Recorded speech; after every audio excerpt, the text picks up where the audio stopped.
आज एडवेंट काल का चौथा रविवार है। हमारा आरंभ करें। आह्वान वचन हम सुने। भजन संहिता 99 पहला और दूसरा पद।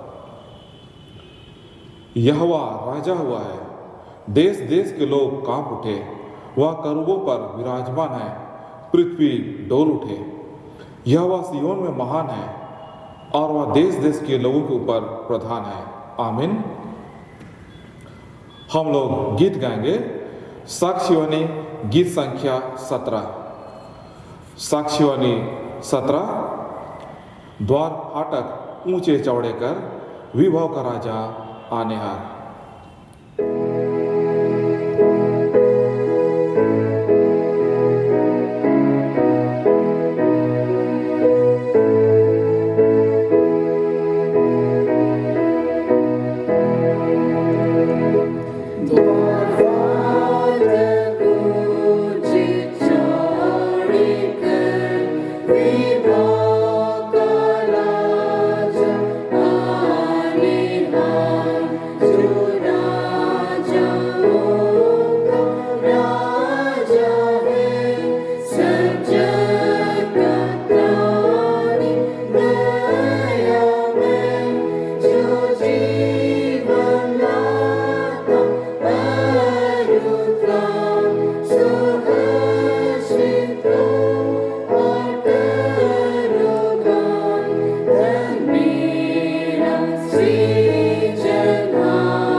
मंडली खड़ी हुए। परमेश्वर पिता और पुत्र और पवित्र आत्मा के नाम से आमीन। हमारी सहायता ईश्वर के नाम से जिसने स्वर्ग और पृथ्वी को सृजा। और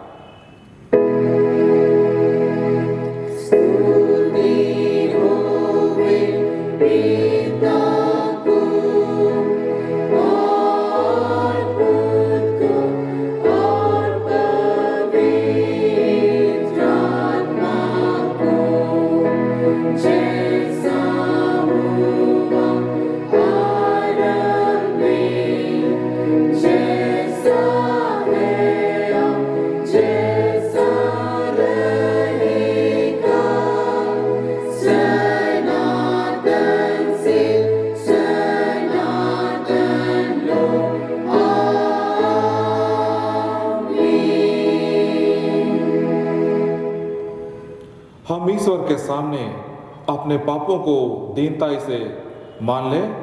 हम घुटने टेक कर या बैठ कर प्रार्थना करें। हे सर्वशक्तिमान ईश्वर दयालु पिता, हम दीनताई से अपने सब पाप और अपराधों को तेरे सम्मुख मान लेते हैं। तू अपने प्रिय पुत्र हमारे प्रभु यीशु ख्रिस्ट के कारण हम पर दया दृष्टि कर और हमारे सब पापों को क्षमा कर। आमीन।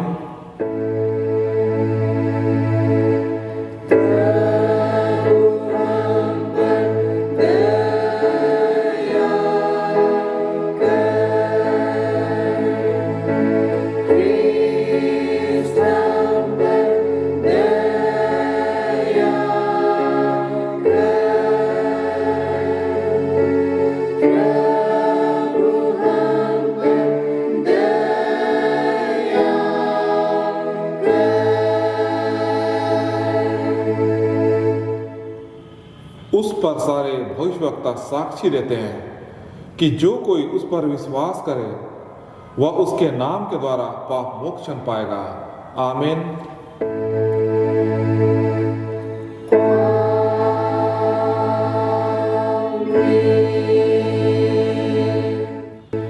मंडली उठे। सबसे ऊंचे स्थान में ईश्वर का गुण अनुवाद हो।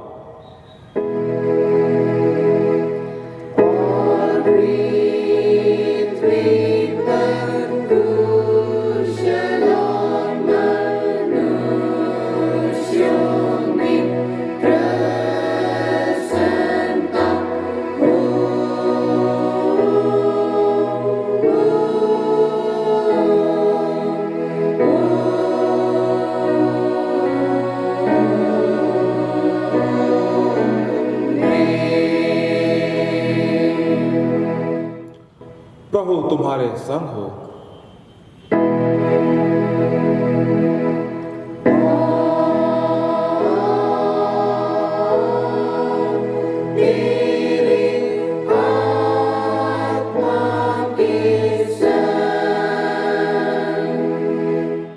हम प्रार्थना करें। हे ईश्वर सर्ववासी पिता, हम सारे मन से तेरा धन्यवाद करते हैं कि तूने हम पापियों की शांति के लिए अपने इकलौते पुत्र को भेज दिया है, जिससे वह सच राजा और सहायक होकर अपने लोगों को उनके पापों और शैतान के बंधन से अनंत जीवन के लिए बचाए। हम तेरी विनती करते हैं कि पवित्र आत्मा के द्वारा हमको ऐसा प्रकाशमान कर चला और अगुवाई कर कि हम उसे अपना राजा और मुक्तिदाता पहचान के ग्रहण करें और केवल उसी पर अपना सारा भरोसा रखकर अनंत जीवन पाएं। तेरे पुत्र अपने प्रभु यीशु ख्रिस्ट के द्वारा। आमीन।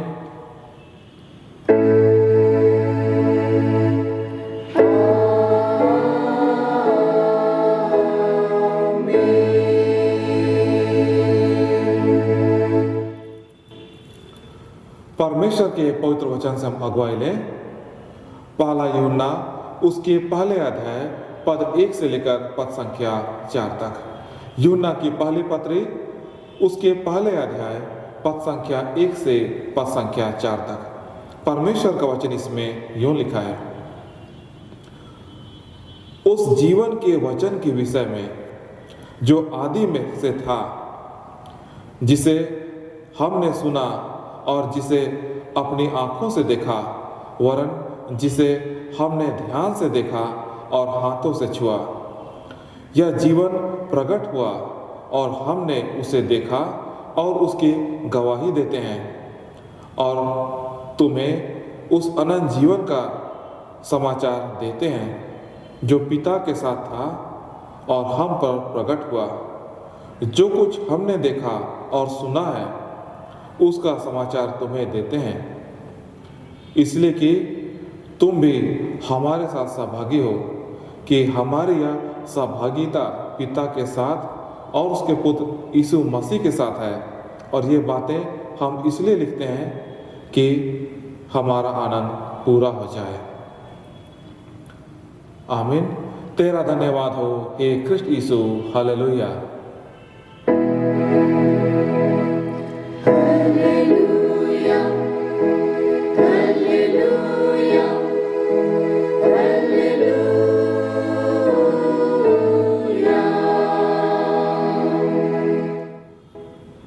अब हम समस्त क्रिस्तानी कलीसिया के संग अपना महापवित्र विश्वास मान लेकर यूं कहें, मैं विश्वास करता हूँ परमेश्वर पिता पर, जो स्वर्ग और पृथ्वी का सर्वशक्तिमान सृजनहार है, और उसके इकलौते पुत्र अपने प्रभु यीशु ख्रिस्त पर, जो पवित्र आत्मा से घर में आया, कुंवारी मरियम से उत्पन्न हुआ, पांतुस पिलातुस की आज्ञा से दुख उठाया, क्रूस पर चढ़ाया गया, मर गया और गाड़ा गया, पाताल में उतरा, तीसरे दिन मृतकों में से जी उठा, स्वर्ग पर चढ़ गया और परमेश्वर सर्वशक्तिमान पिता के दाहिने हाथ बैठा है, जहाँ से वह जीवितों और मृतकों को विचार करने को फिर आवेगा।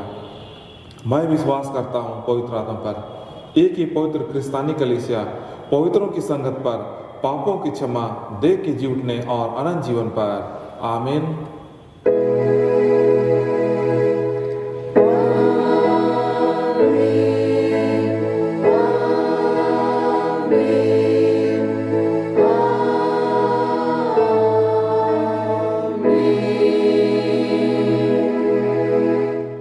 मंडली बैठ जाए।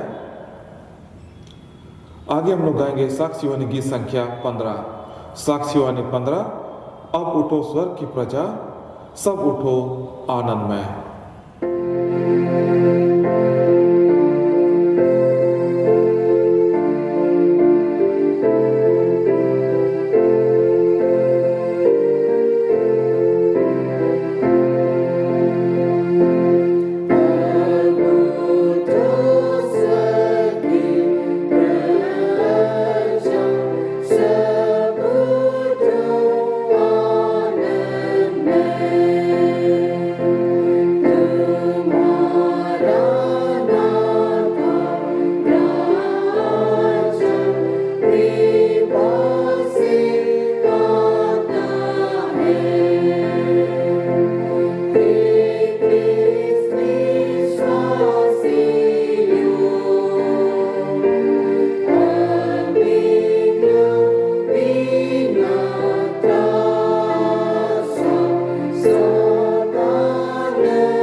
आप सबों को हमारे पिता परमेश्वर और उसके पुत्र ख्रिस्त यीशु राजा के नाम से आप सबों को अनुग्रह और शांति बहुतायत से मिले, हम प्रार्थना करें।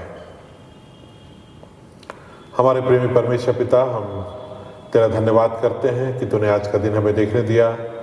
आज हम एडवेंट के काल के चौथे रविवार में आप पहुँचे हैं। हाँ पिता परमेश्वर, आज हम तेरी अगुवाई में आज की बातों पर ध्यान मनन करना चाहते हैं। तो आप ही पवित्र आत्मा का अगुवाई हमें दे। तो आप ही पवित्र आत्मा से हमें चला कि हम आगमन के काल के विषय में हम मनन ध्यान कर सकें और इसके महत्व को हम समझते हुए उसे अपने दिल में जगह देने पाएँ और उसके मुताबिक हम अपना जीवन व्यतीत करने पाएँ। हमारे सारे दुर्बलताओं को दूर कर अपने नाम की महिमा तू प्रकट कर, ख्रिस्त यीशु के नाम से आमीन। आज के लिए जो परमेश्वर का वचन ठहराया गया है वह हमें मिलता है यूहन्ना रचित सुसमाचार, उसका पहला अध्याय पद 19 से लेकर आगे 28वें पद तक। यूहन्ना 1:19 से 28, इसमें ईश्वर का वचन यूँ लिखा है। यूहन्ना की गवाही यह है कि जब यहूदियों ने यरूशलेम से याजकों और लेवियों को उससे यह पूछने के लिए भेजा, तू कौन है, तो उसने यह मान लिया कि और इनकार नहीं किया, परंतु मान लिया कि मैं मसीह नहीं हूँ।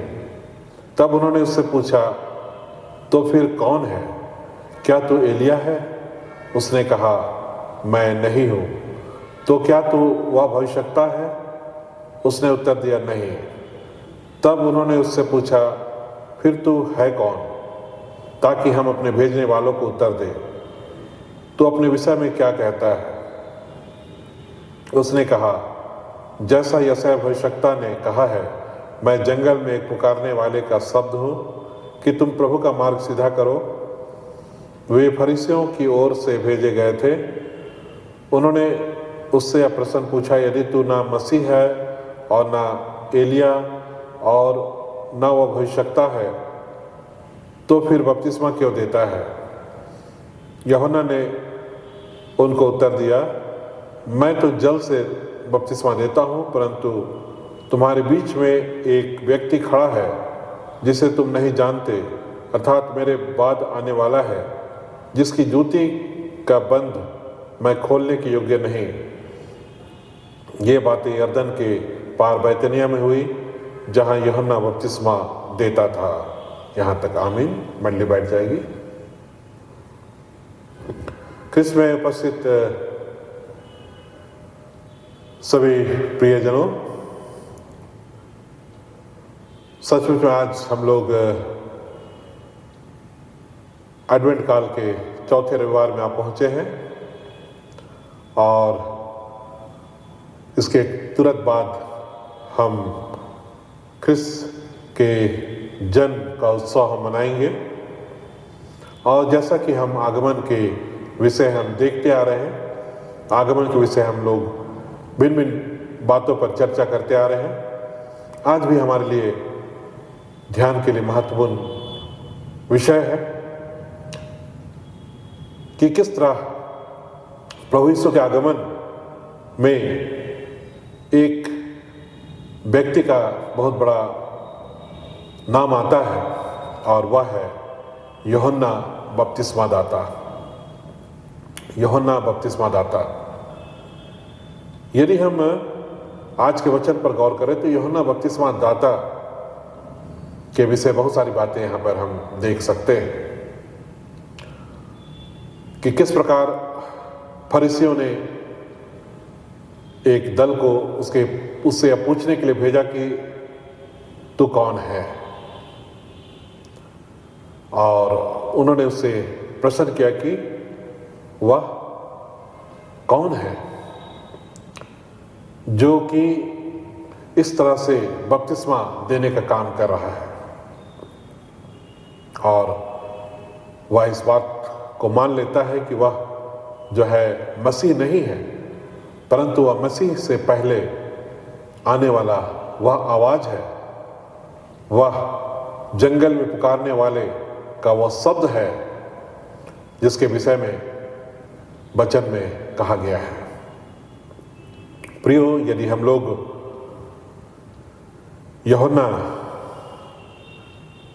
के बायोग्राफी पर हम लोग स्टडी करें,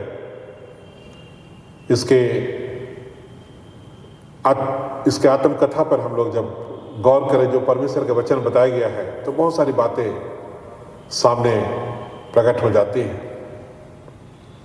और आगमन के महत्व को और अधिक दृढ़ कर देता है और अधिक स्पष्ट कर देता है। हम लोग इस बात को देखते हैं कि प्रभु यीशु मसीह के आगमन के विषय भविष्यवाणी करने वाले बहुत सारे भविष्यवक्ता हैं। वरन जो भी बाइबल में हम भविष्यवक्ताओं का जिक्र पाते हैं, यशायाह भविष्यवक्ता, यिर्मयाह, यहेजकेल, दानियल, ये इत्यादि सारे मसीह के आगमन के विषय बताते हैं। और भविष्यवक्ता जो कि मसीह के आने की भविष्यवाणी कर रहे थे, वे इस बात पर भी मनन और चिंतन कर रहे थे कि यह कब पूरा होगा, वो समय कब आएगा। परंतु हम लोग देखते हैं कि यूहन्ना एक ऐसा भविष्यवक्ता है जो कि मसीह को अपने आमने सामने देखता है, मसीह से वह रूबरू होता है। हम लोग देखते हैं कि यूहन्ना एक फिजिकल रूप में या शारीरिक रूप से उम्र में यीशु मसीह से 6 महीना बड़ा था। और जैसा कि गब्रियल स्वर्गदूत जो कि मरियम के पास गया था, उससे पहले हम लोग देखते हैं कि वह जकरिया के पास गया था और उसे यह बात बताया था कि तुझे एक पुत्र होगा। और निश्चय ही प्रियो, वह बूढ़ा हो चुका था और उसकी पत्नी इलिसबा वो भी बूढ़ी हो चुकी थी, और इसलिए वो विश्वास नहीं कर पा रहा था कि ये कैसे संभव हो सकता है। और क्योंकि उसने इस बात पर अविश्वास किया, तो गब्रियल स्वर्गदूत ने उससे कहा कि मैं वह दूत हूं जो परमेश्वर के सामने खड़ा रहता हूं, और मैं यह तुझे संदेश दे रहा हूं, इसलिए कि तुमने विश्वास नहीं किया, इसलिए तू अब मौन रहेगा, गूंगा हो जाएगा, जब तक कि वो बालक उत्पन्न ना हो। और इस तरह से प्रियो, वह जकरिया जो है अविश्वास के कारण वह गूंगा हो जाता है जब तक कि यूहन्ना का जन्म नहीं होता है। और जब उसका नामकरण का समय आता है, उसका खतना होता है 8वें दिन में, और उसका नाम रखा जाता है, तो जब उससे पूछा जाता है, तब जकरिया जो है ने उसका नाम एक लिख करके दिया, यूहन्ना। और जैसे उसने इस नाम को लिखा, उसका मुंह खुल गया और वह परमेश्वर की आत्मा से परिपूर्ण होकर के वह भविष्यवाणी भी करने लगा। उसने बहुत सारी बातें बतलाई कि किस प्रकार परमेश्वर का कार्य पूरा होने जा रहा है। हम लोग जिसका जिक्र हम लोग बाइबल के लूका रचित समाचार के पहले अध्याय में लोग देखते हैं, जहाँ की वह इस बात को बतलाता है। अगर हम लोग लूका 1 का 67 अर्थात 67 वर्ष से आगे पढ़ेंगे, तो हम लोग पाएंगे कि जकरिया नबी किस तरह पवित्र आत्मा से परिपूर्ण होकर के वह भविष्यवाणी करने लगता है, और इस बात को बतलाता है कि जो छुटकारे की बात, जो उद्धार की बात परमेश्वर ने की है, जिसकी प्रतिज्ञा उसने की है, उसको पूरा करने जा रहा है। और ये जो बालक जो उत्पन्न हुआ है, जो यूहन्ना है, वह बालक जो है वो परम प्रधान का भविष्यद्वक्ता है और वह प्रभु के लिए मार्ग तैयार करने वाला है। प्रभु के लिए मार्ग तैयार करने वाला है और वह उसके आगे आगे चलेगा। हम लोग देखते हैं किस तरह परमेश्वर का वचन कितना सटीक है प्रियो, कि जो बातें यशायाह नबी ने कही, जिसको हम लोग यशायाह 40 अध्याय में हम लोग पढ़ते हैं कि जंगल में एक पुकारने वाले का शब्द सुनाई देता है कि प्रभु का मार्ग तैयार करो। तो ये भविष्यवाणी जो यशायाह ने की वह बिल्कुल यूहन्ना में पूरा हो गया, बिल्कुल अक्षरशः वह पूरा हो गया। और यह इस बात को दिखाता है कि किस तरह प्रभु का वचन सत्य है और वह ऐसा भविष्यद्वक्ता हुआ जो यीशु मसीह के आगमन से पहले वह अंतिम भविष्यद्वक्ता हुआ और जिसके विषय भविष्यवाणी भी की गई। और यह एक बहुत विशेष बात हम देख सकते हैं। और निश्चय ही प्रियो, जो भविष्यवाणी यूहन्ना के विषय में की गई, बिल्कुल उसी तरह से यूहन्ना जब वह बुलाया जाता है और जब परमेश्वर की बुलाहट उसको मिलती है, वह जंगल में चला जाता है और जंगल में वह रहने लगता है। और जैसा कि उसकी बुलाहट थी और वह यह उसके विषय में जो मत्ती रचित सुसमाचार में हम लोग पढ़ते हैं, मत्ती रचित सुसमाचार में जिसके विषय में तीसरे अध्याय में कहा गया है, तीसरा अध्याय का चौथा पद में कहा गया है कि यह यूहन्ना ऊँट के रोम का वस्त्र पहने था और अपनी कमर में चमड़े का कटिबंध बांधे हुए था। उसका भोजन टिड्डियां और वनमधु था। तो इस तरह से वह एक चमड़े का वस्त्र पहने हुए था और ऊँट का वो रोम का वस्त्र था और वह कमर में बेल्ट जो बांधा था चमड़े का, वो बेल्ट बांधा हुआ था और उसका जो भोजन था वो टिड्डी और वनमधु था। तो ऐसे व्यवस्था विवरण में हम लोग पढ़ते हैं कि टिड्डी खाने के लिए व्यवस्था में लिखा हुआ है। आज हम लोग विज्ञान के युग में जीते हैं और हम लोग पाते हैं कि टिड्डी में काफ़ी मात्रा में प्रोटीन पाया जाता है और वनमधु भी बहुत ही स्वास्थ्य के लिए लाभदायक चीज़ है। तो उसका भोजन टिड्डी और वनमधु था। प्रियो, या परमेश्वर के द्वारा उसके लिए ठहराया गया था। और इस तरह से हम लोग देख सकते हैं कि किस तरह वह परमेश्वर की बुलाहट को पूरा करता है और लोगों को आह्वान करता है कि वे अपने मन को तैयार करें। जैसा कि उसने उसके विषय में जो ठहराया गया था, जो भविष्यवाणी भी की गई थी कि वह जंगल में पुकारने वाले का शब्द हो रहा है कि प्रभु का मार्ग तैयार करो, उसकी सड़कें सीधी करो, हर एक घाटी भर दी जाए और हर एक पहाड़ और टीला नीचा किया जाए और जो टेढ़ा है वह सीधा और जो ऊंचा नीचा है वह चौरस मार्ग बने। और इस तरह से जब होगा तो हर प्राणी परमेश्वर के उद्धार को देखेंगे। प्रियो, यह जो घाटी भर दिए जाने की बात कही गई है या पहाड़ और टीला नीचा किए जाने की बात कही गई है, जो टेढ़ा है उसको सीधा किए जाने की बात कही गई है और जो ऊंचा नीचा है उसको चौरस बनाने की बात जो कही जा रही है, ये क्या है? ये दरअसल प्रभु के लिए जीवन को तैयार करना है।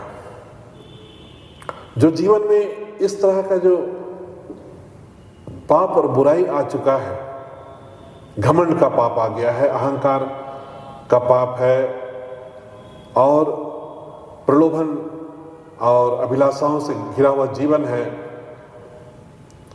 और व्यभिचार और ईर्षा, जलन, द्वेष, कलह, ये सारी जो जीवन में आ गई है, उसके विषय में यहाँ पर आह्वान किया जा रहा है कि वो सब दूर किया जाए,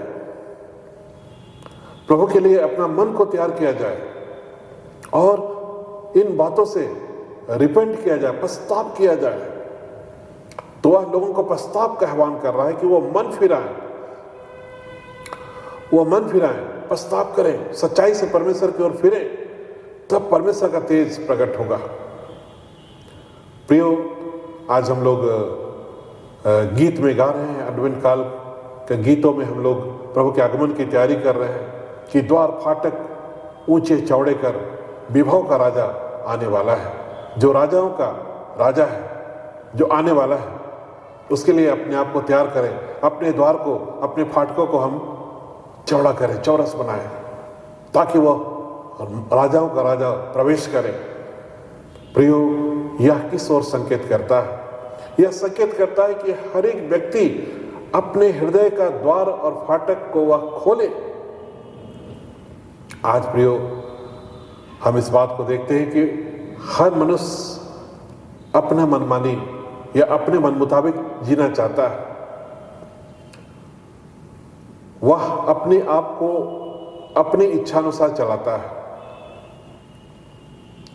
लेकिन परमेश्वर का वचन कह रहा है कि हम परमेश्वर की प्रभुता के अधीन हों, अपने आप को उसकी प्रभुता के तले हम समर्पित करें, क्योंकि वह राजा है, वो राजाओं का राजा है। इसलिए हम उसकी प्रभुता में जीने के लिए अपने आप को तैयार करें, अपने आप को हम नम्र करें, हम दीन बने, उसके सामने हम दीनता के साथ अपना जीवन सौंपें, क्योंकि वह प्रियो प्रभु है। जैसा स्वर्गदूत ने कहा था कि वह जो उद्धारकर्ता जन्म लेगा, वह जन्म लिया है, वह मसीह है और प्रभु भी है। तो वह यीशु मसीह जो है वो मसीह है और वह प्रभु है, अर्थात वह बचाने वाला है और वह प्रभु है, अर्थात उसकी प्रभुता में हमें चलना है। और इसी बात का यूहन्ना आह्वान करता है, और लोग भीड़ के भीड़ उससे बपतिस्मा लेने के लिए चले आ रहे हैं। परंतु यूहन्ना डांटते हुए कहता है, हे सांप के बच्चों, किसने तुम्हें जता दिया कि आने वाले क्रोध से भागो? तो लोग इस कदर अब उसकी आवाज को सुनकर, आह्वान को सुनकर भागे चले आ रहे हैं कि वह उनको डांटता है, उसको डांट लगाता है और कहता है कि मन फिराओ कि योग्य फल लाओ, और अपने मन में यह ना सोचो कि हमारा पिता अब्राहम है, क्योंकि मैं तुमसे सच कहता हूं कि परमेश्वर पत्थरों से अब्राहम के लिए संतान उत्पन्न कर सकता है। परमेश्वर जो है वह पत्थरों से भी अब्राहम के लिए संतान उत्पन्न कर सकता है। इसलिए तुम इस गलतफहमी में ना रहो कि हम अब्राहम के संतान हैं, इसलिए हम जो भी करें, जैसा भी जिए, स्वर्ग हमारा जन्मसिद्ध अधिकार है, परमेश्वर का राज हमारा जन्मसिद्ध अधिकार है। प्रियो, इस तरह का सोच पर वह डांट लगाता है। आज सचमुच भैया यूहन्ना की यह वर्णन, यूहन्ना का जो बायोग्राफी है, जो उसका आत्मकथा है, वह हमारे लिए बहुत ही विशेष है। आज हमारी आंखों को खोलने वाला है कि हम इस तरह के सोच में ना जिए जैसा यहूदी एक सोच में जीते थे कि हम तो अब्राहम के संतान हैं, इसलिए हम परमेश्वर का राज्य हमारा जन्मसिद्ध अधिकार है, स्वर्ग हमारा जन्मसिद्ध अधिकार है। नहीं प्रियो, लेकिन यूहन्ना जैसे कहता है, मन फिराओ कि योग्य फल लाओ, अर्थात हम सच्चा पश्चाताप करें ताकि प्रभु हमें क्षमा करें। प्रियो, हम लोग देखते हैं कि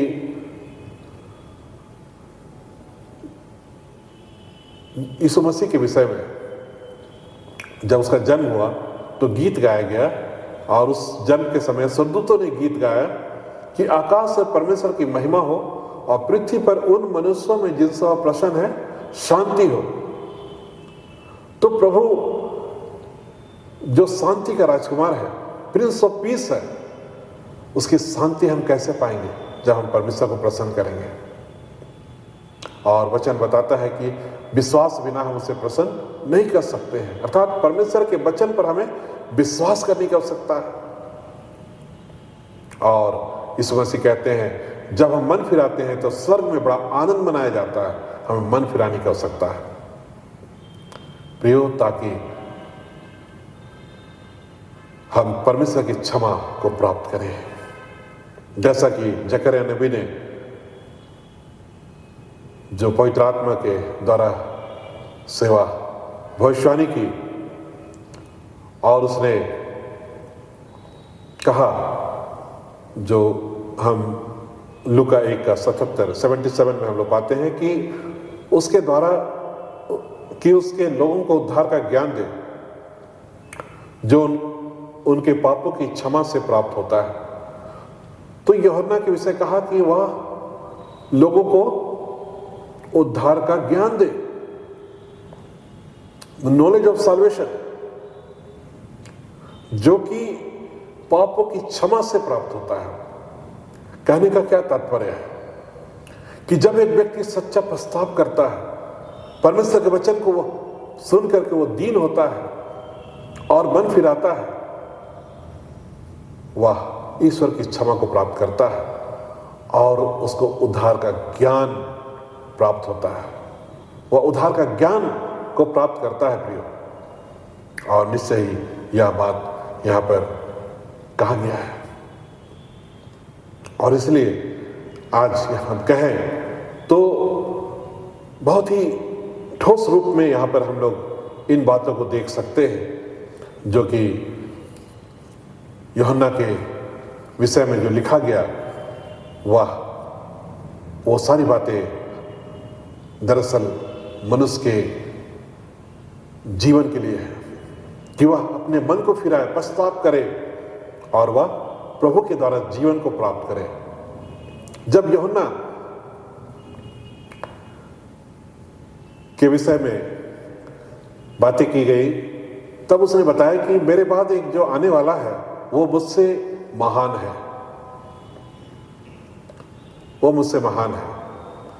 और वह मत्ती 3:10 से अगर हम लोग पढ़ेंगे आगे तो कहता अब कुल्हाड़ा पेड़ के जड़ पर रखा हुआ है, इसलिए कि जो जो पेड़ अच्छा फल नहीं लाता वह काटा और आग में झोंका जाता है। तो कुल्हाड़ा जो है पेड़ के जड़ पर रखा हुआ है, अर्थात परमेश्वर का न्याय को दिखाता है। और पेड़ कौन है? हम सभी पेड़ हैं। और कहता है जो अच्छा फल नहीं लाता वह काटा जाता है और आग में झोंक दिया जाता है।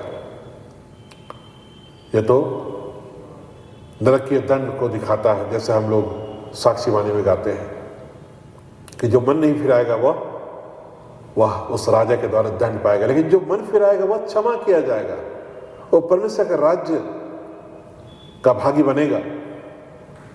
और आगे कहता मैं तो पानी से तुम्हें मन फिराव का बपतिस्मा देता हूं, परंतु जो मेरे बाद आने वाला है वह कहता है कि वह जो है वह मुझसे शक्तिशाली, जो कि उसके जूती को उठाने लायक भी मैं नहीं हूं। मैं तो तुम्हें जल से बपतिस्मा देता हूं, लेकिन वह जो आएगा तो वह तुम्हें पवित्र आत्मा से और आग से बपतिस्मा देगा। उसकी महानता को वर्णन करता है प्रियो। और उसका सूप उसके हाथ में है, वह अपने खलिहान को अच्छी रीति से साफ करेगा और अपने गेहूं को खत्ते में इकट्ठा करेगा, परंतु भूसी को वह आग में जलाएगा जो बुझने की नहीं। तो यह तो उसका न्याय को दिखाता है। निश्चय प्रियो, प्रभु यीशु मसीह के विषय उसने बहुत सारी बातें यूहन्ना ने बता दी कि वह कौन है। और निश्चय ही वह जो इस जगत में आया और वह दीन होकर के आया, वह चरनी में पैदा लिया और इस तरह से वह एक साधारण परिवार में, यूसुफ और मरियम के परिवार में आया, जो दुनिया के स्टेटस के अनुसार, दुनिया के स्तर के अनुसार वो एक बढ़ाई का परिवार था। लेकिन प्रियो, परमेश्वर, वह तो परमेश्वर का एक लौटा बेटा जो कि यीशु के रूप में आया, वह तो पराक्रमी परमेश्वर जो मनुष्य बनकर के आया और वह स्वर्ग से धरती पर उतर आया ताकि वह हमें छुटकारा दे। बहुत सारे छुटकारे हम बाइबल में पढ़ते हैं।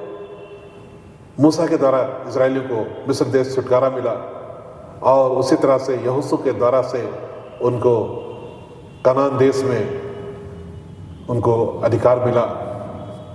इस तरह से बहुत सारे छुटकारा देने वाले के रूप में हम लोग पाते हैं। लेकिन यीशु मसीह वह छुटकारा देने वाला है जो सारे मानव जाति के लिए आया है, जो सबको उद्धार देने के लिए आया है। जो उस पर विश्वास करेगा वह उद्धार पाएगा, जो भी उस पर विश्वास करेगा वह नाश नहीं होगा परंतु अनंत जीवन वो पाएगा।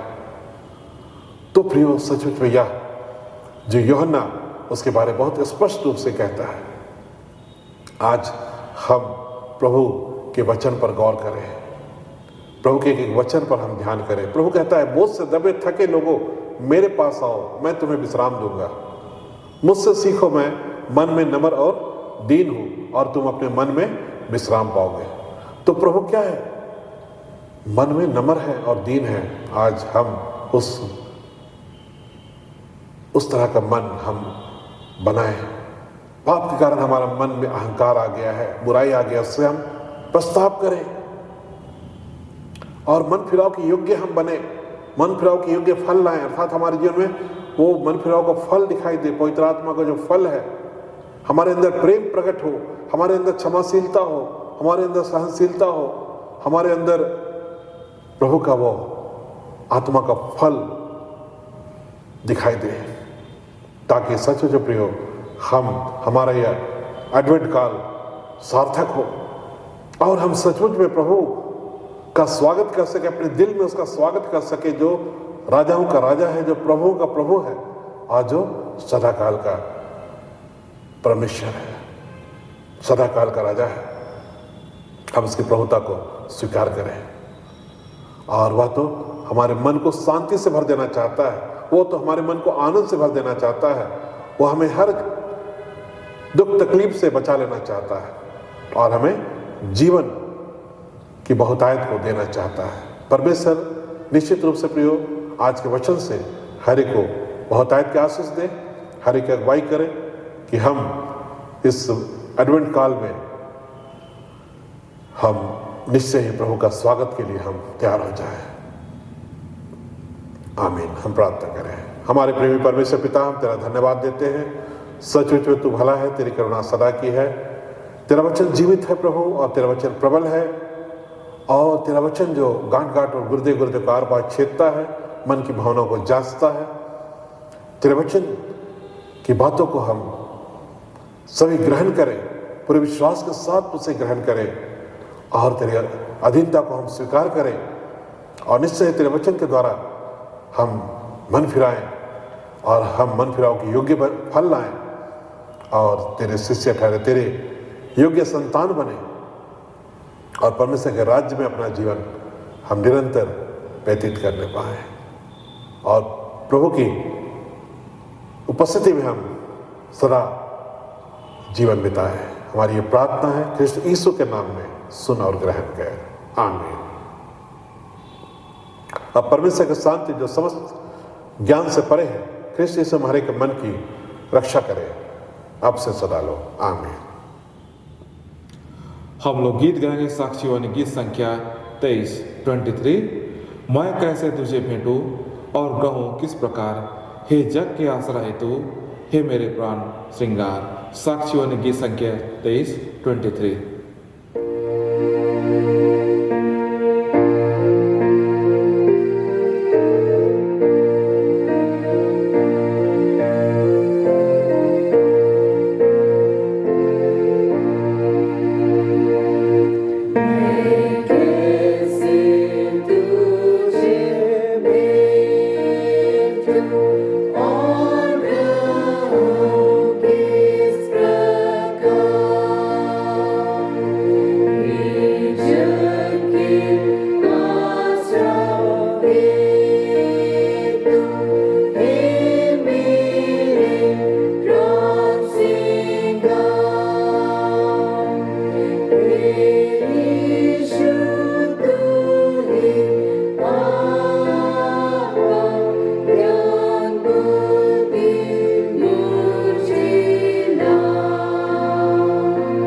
मंडली खड़े हुए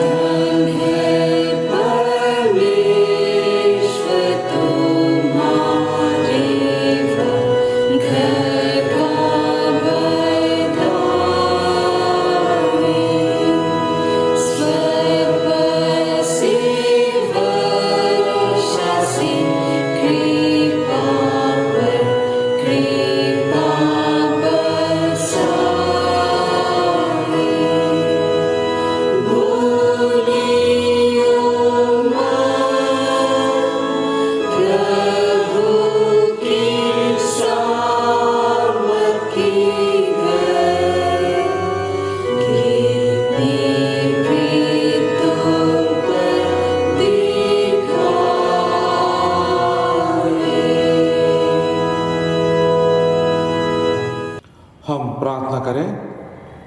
हे प्रभु परमेश्वर सर्ववासी पिता, हम तेरे विनती करते हैं अपने क्रिस्तानी कलीसिया और उसके सारे सेवकों की अगुवाई कर कि वे तेरे वचन के निर्मल उद्देश्य में ठहरें, जिससे सच विश्वास और प्रेम हमें बढ़े और दिखाया जाए।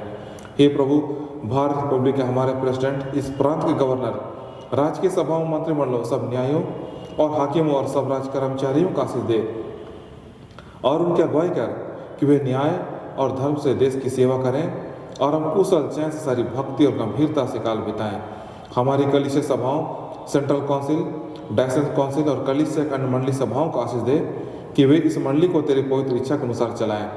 जगत की लूथरन कलीसिया और देश विदेश के हमारे सभी ख्रिस्ट विश्वासी मित्रों को आशीष दे कि हम ख्रिस्ट प्रेम और सहयोग में आगे बढ़ें और जगत में तेरी साक्षी के अधिक सामर्थ पाएं। हमारी कलीसिया के सब काम पर आशीष दे, लड़के लड़कियों की शिक्षा पर आशीष दे कि वे तेरे भय, प्रेम और भरोसा में बढ़ते जाएं।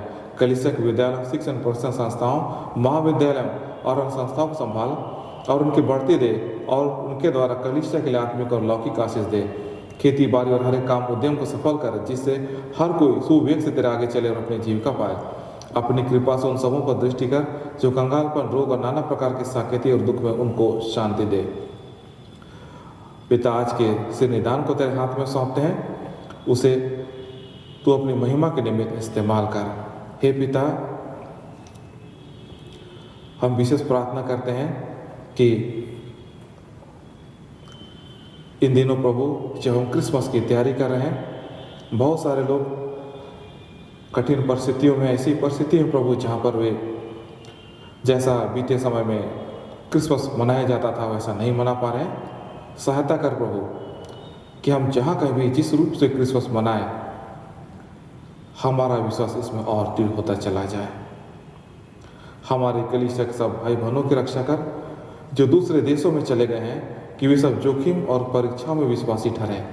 हम उनके लिए भी तेरी विनती करते हैं जो मंडली से निकाले गए, वह उलट हुए, उन पर दया कर कि वे सच्चे पश्चाताप से तेरे ऊपर सब मनुष्यों का त्राण ठहर और उन पर जो अंधियारे बैठे मुक्ति को उजाला प्रकाश कर। हमको आपस्तापी मृत्यु से बचा और अंत में अपने प्रिय पुत्र हमारे प्रभु यीशु ख्रिस्ट के द्वारा स्वर्ग राज्य में ग्रहण कर।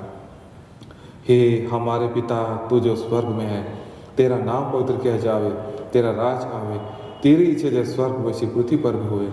हमारे प्रतिदिन की रोटी आज हमको दे और हमारे अपराधों को क्षमा कर, जैसे हम भी अपने अपराधियों को क्षमा करते हैं, और हमको परीक्षा मत डाल, परंतु बुरे से छुड़ा, क्योंकि राज्य और पराक्रम और महत्व सदा तेरी है। आमीन।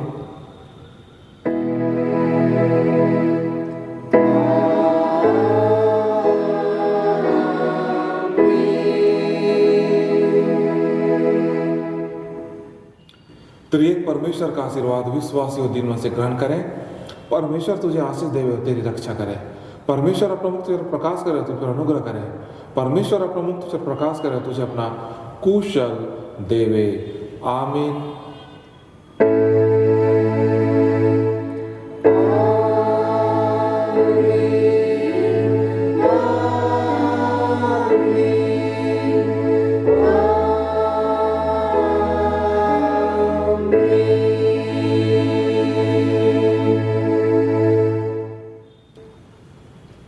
यीशु सहाय।